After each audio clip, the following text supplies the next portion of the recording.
Welcome to Kino Society with Owen Shapiro. Welcome to Kino Society. In today's episode, we have Sam Lisenco, a production designer and actor known for his work in movies such as Francis Ha, If Beale Street Could Talk, Uncut Gems, and Good Time. Welcome to Kino Society, Sam. So what exactly did you want to become a production designer? I went to film school and had latched on to some creative friends who were making stuff that I really believed in. I knew I didn't want to be a director, but they didn't, at the time, they weren't teaching production design in most film schools around the country, not even as an elective. So I sort of presumed, since I didn't have internal impetus to be a director, but I knew I wanted to be a filmmaker in some capacity, that my role would be best suited being a producer. So early on with some of the short films that me and my buddies were making, it made logistical sense for me to kind of be in charge of creative necessities for upcoming elements of all the shooting stuff, but also kind of the driving force behind tomorrow's preparedness. And as the content we were making got bigger, I started to realize that the logistical aspects of day-to-day production I didn't find them as enticing as the creative aspects. And so I started to naturally fall into a more aesthetic-driven role, still in this kind of coordination sphere. And it wasn't until maybe a year or a year and a half out of college when we were considering ourselves professional filmmakers, only in that we were trying to figure out how to pay our rent doing it, that I decided, there is a subdivision of film production that speaks to me, and that's something that I can try to get better at. And so I took whatever jobs I could on quote unquote real sets, as art PA or lead man or set dresser or whatever I could, just to kind of understand the logistics behind what being a designer actually meant, and hoping that it would make me a better filmmaker when I returned to make movies with my stupid friends. So where did you go to school? I went to Boston University, where I grew up in New York, and I was dead set on going to NYU, and I had gotten in, and then in the 11th hour, I had a radical change of heart and decided that it would be best for me to leave New York for a while and experience another city. So I went to Boston University, and that's where I initially met Josh Safdie on the street. There was kind of this subconscious radar that I was a displaced New Yorker. He was a displaced New Yorker, and we became fast friends and wound up becoming roommates, and also had all the same film classes together. So we started, I'd say probably the middle of sophomore year, we started spending all of our time together, just trying to figure out how we could make stuff. So what is a average day at your work like? Well, it varies. It would be a cop-out answer to say it varies from job to job, because I feel like anybody who engages with film and has to create various worlds from movie to movie would feel that way. But I think what's more interesting about the job is that it varies from the start of production to the finish of production. So early on in the process is kind of an information gathering period. So for the first 2 to 3 months of the preparatory period before photography begins, I'm really just delving into as much research as I can, Wikipedia and Google Images and Library of Congress and Getty and any secondary or tertiary resources that are available, be they private museums, to research whatever the subject matter of the script is. And it sort of reaches a point pretty quickly where I'm engaging with a director oftentimes before the cinematographer begins. So one hopes that I get to a place in which I can talk at some level of specificity about whatever the subject matter is of the script. So it's a very heavy research period initially. And throughout that process, I'll be working on a lookbook and just clarifying for my own personal edification and for my ability to communicate later on to the rest of the art department, but also with the filmmakers engaged on an earlier basis, what I think this movie should look like, and being very clear about what I don't know yet, so that we can get to a place where we all have a shared vision, generally speaking, of what the movie should one day be. As we get closer to production, it becomes a little bit more logistical. So the back half of the prep period before photography starts would be a lot of materials and finishes and approving architectural drafts and overseeing the process of gathering all the materials necessary for execution, working with the prop master and, doing show and tells with the director, just making sure that at bare minimum, one would hope that the first week, 2 weeks, 2.5 weeks of photography is taken care of enough that, there's forward momentum, building the sets, checking on the build sites, that kind of thing, making any last minute tweaks. And then when we shift to photography, and this isn't true for every designer, this is just my process, obviously. But when we get into physical production, I kind of, in some capacity, and I use this phrasing with the utmost respect for the cinematographer and director and anyone else who's there on set making the movie. But in some capacity, I'm sort of like a tomorrow director. I'm just worried about what's coming up for the crew, so that when they arrive on set, any creative or aesthetic consideration has been exercised ahead of time enough that they have the tools they need to make the movie. So that may mean something as simple as the couch is going to go on this side of the room because I have a feeling that the cinematographer, when he was talking about the wide shot, is going to want to be on the other side of the room and he's going to want to look this way. It may also mean, oh, this color is going to look terrible with the costumes tomorrow. We have 5 hours. We got to repaint this wall. And it may also be, oh my goodness, we showed up and they're doing construction across the street. We got to get the location manager to try to grease the wheels a little bit with these guys so that they can shut down construction tomorrow. But basically, when photography starts, I'll show up at the call time for the shooting crew.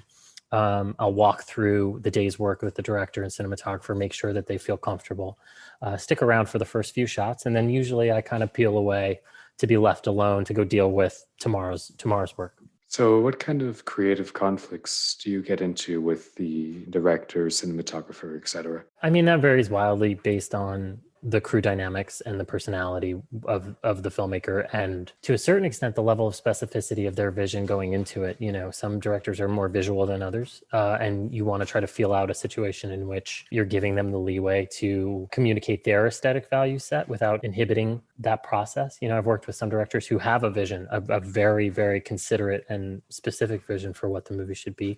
And you don't want to buck that unless there is a consideration that they haven't verbalized, in which case it becomes a discourse. I've definitely fought with directors before, but I think as long as it's for the betterment of the final product, the truthfulness of your interpretation of what the movie needs to be, not necessarily the script page, then I think it's always for the greater good in the long run. But, on a micro level, it could be as simple as wall color or wallpaper or rug treatment or a piece of furniture or something. And a grand scale, it can be as heady as a general misdirection for a location pick. If I'm going down the road of picking options for locations with the location manager to present director and they're way off base, even though I was very confident that was the direction we were headed in, it can lead to a space where you don't feel like you're on the same page. So I think, it's really just about getting to a place where you're having this sort of aesthetic love affair with the director enough that there's a shared language so that they can trust you enough to leave you alone, kind of sketch in 80% of the movie so that they can then dictate the rest. So how do you think production design has evolved over time? Well, I think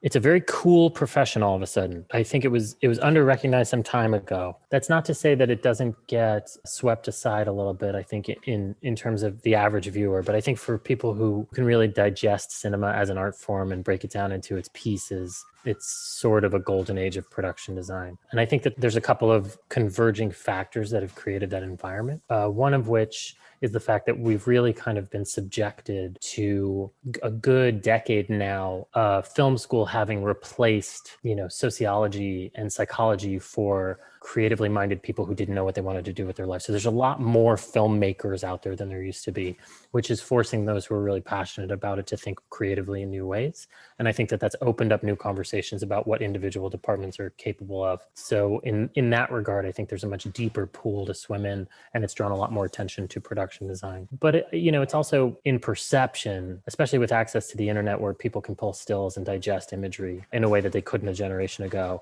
So are there any projects that you made that, looking back on, you like the most, or that you enjoyed the most while making them? I think if you and the team that you're working with are really emotionally engaged with the fiction and it's kind of what I started to mention before, but if you are if the Venn diagram of your perception of the movie is shared enough with the director, cinematographer, producer, it can be a really rewarding experience. And it varies from movie to movie, but I've had life experiences that have been tied, intricately tied in every facet with the fiction that was being made. You know, for example, I designed the movie Eighth Grade. On that film, you know, we, the director, Bo Burnham, and the producer and the cinematographer and I shared a house. And every day we would make the movie. And then every night we would cook dinner together and talk about tomorrow's work. And it became this kind of summer camp experience where we spent this summer in this house in the woods trying to figure out how best to achieve this fiction in a respectful way. And so you walk away from this experience having made this thing that you're proud of, but also having shared the experience of making it. And that varies from movie to movie. So I think given the career trajectory and taking into consideration the fact that the access to financial resources I've had has changed from, you know, obviously the movies I'm doing get a little bigger sometimes, and it's allowed me to do grander things aesthetically. But I don't think that there's anything necessarily that I would have changed going back. Like, I think that I've been very careful to make the kinds of choices that I think I would be proud of 10 years later when I approach the day-to-day work. I don't look at a movie now thinking, you know, this would be great if I did it right this second. It's more like, am I going to be proud of this thing when I'm looking back at everything I've done? At the same time, is there any one or a few projects that were the most tedious or challenging? Every single project, you know, in this kind of Bressonian capacity of bringing life to this dead script, I think every picture poses incredibly, if you're doing it right, every picture is a nightmare. Every picture you're in a wartime position. Certainly there are movies in which the scope of the movie doesn't necessarily align with the budget,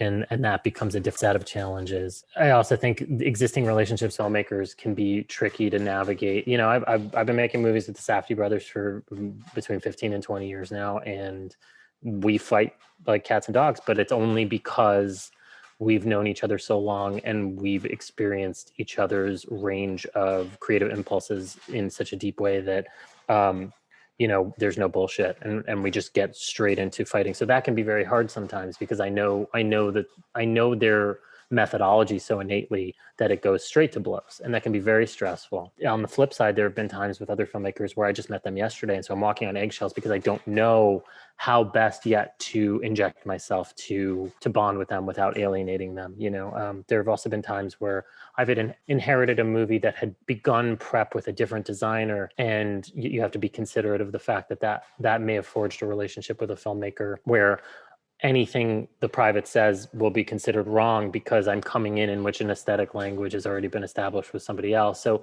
I think it's really more about kind of feeling around in the dark to best gauge how much of a pain in the ass any particular movie is going to be, because they're all nightmarish if you're doing them right to a certain extent, you know, even if you're having the time of your life. I mean, like with the Safdie brothers movies, the productions are really, really good.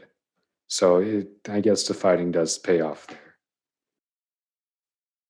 Yeah, I mean, it's always for the betterment of the final product. You hope, you know, it's never just fighting for the sake of fighting. I think it's more the frustration of giving a shit so much that you're willing to throw yourself on some kind of philosophical sword in process, and that can get pretty draining. Certainly, you know, as it is with a lot of auteur filmmakers. I've had the very good luck, I think, comparatively to a lot of other designers in my age range specifically, of having worked with primarily auteurist filmmakers as opposed to kind of studio guns for hire. And I think in that regard, there's a certain level of assumed respect that you approach any creative conversation with them with, because they've proven themselves as having vision in the past. And so you want to be able to nurture that and understand their process. And that process shifts from person to person, how best to engage that. So it can definitely lead to some like intense moments from movie to movie, but it, you know, hopefully it never comes to blows. So what's your favorite part of being a production designer? To be frank, I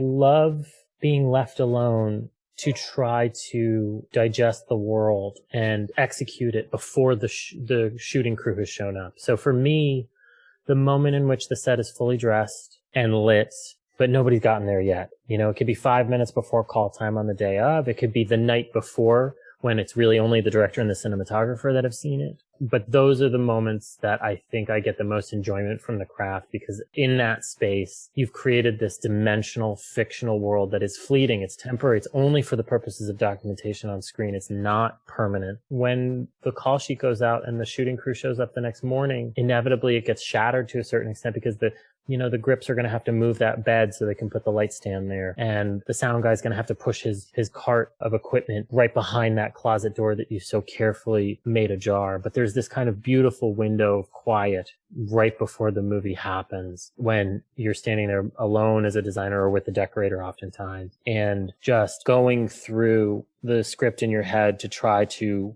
figure out any potential outcome that could be at the request of the director or an actor, thinking about, could the actor want to open this drawer? Should we put things in this drawer? There aren't enough magnets on the fridge. They've been here 20 years. There should be magnets on the fridge. That kind of thing.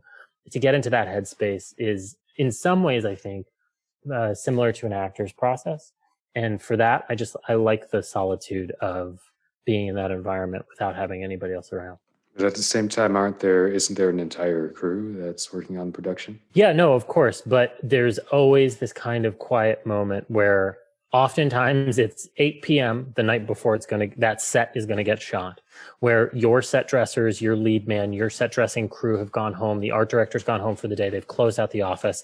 The shooting crew, camera, sound, script supervisor, grips and electrics, they're going to show up at 6 a.m. And right in that window at 8 p.m., it's perfectly dressed. It's ready to go. All the lighting's been roughed in, but nobody's going to be there for 10, 12 hours. That's right in that space is where I'm happiest, I think. So do you have any favorites, movie or director? There's certainly movies that I revisit aesthetically that I find inspirational for my methodology in design. And usually that winds up being films that were born out of a practical nature, but still are considerate their surroundings. A lot of those wind up being 1970s American films, just because I think the nature of the budgetary restrictions and the creativity behind the writing forced filmmakers to stop and take a breath and think about what they were executing on film. So films like The Friends of Eddie Coyle or Paul Schrader's Blue Collar, movies like that really kind of get my creative juices flowing as to what you can perceive as beautiful in execution, even though it might be mundane to the human eye. And then in terms of the spirit of filmmaking, to a different degree, it's the more I engage with making movies, the harder it is for me to watch movies and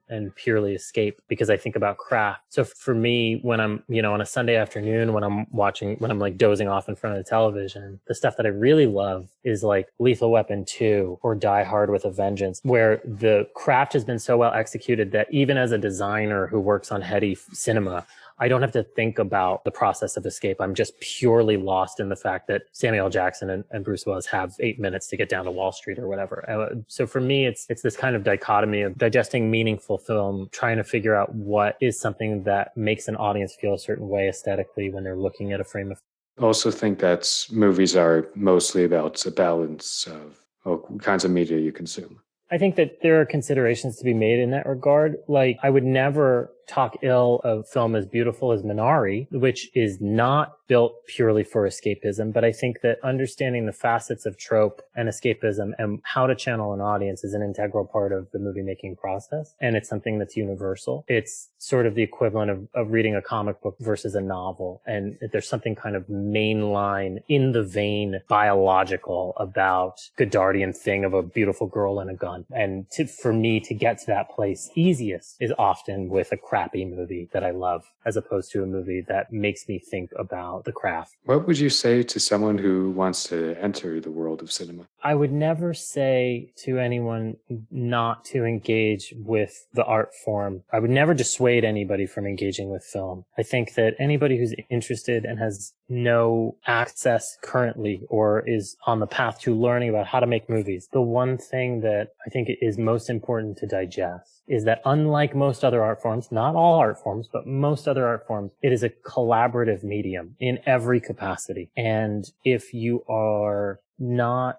comfortable playing well with others or don't feel like you have the resources to work with other people, then it's going to be much harder to experience what film as an art form can give back to you as a creator. And for me, that's the reason I am drawn to it. I didn't want to be a painter or a fine artist or a still photographer. I like the creative interaction with other souls, and that got me to a place in film that makes me very happy. So I think that's the one thing I would give people a heads up about.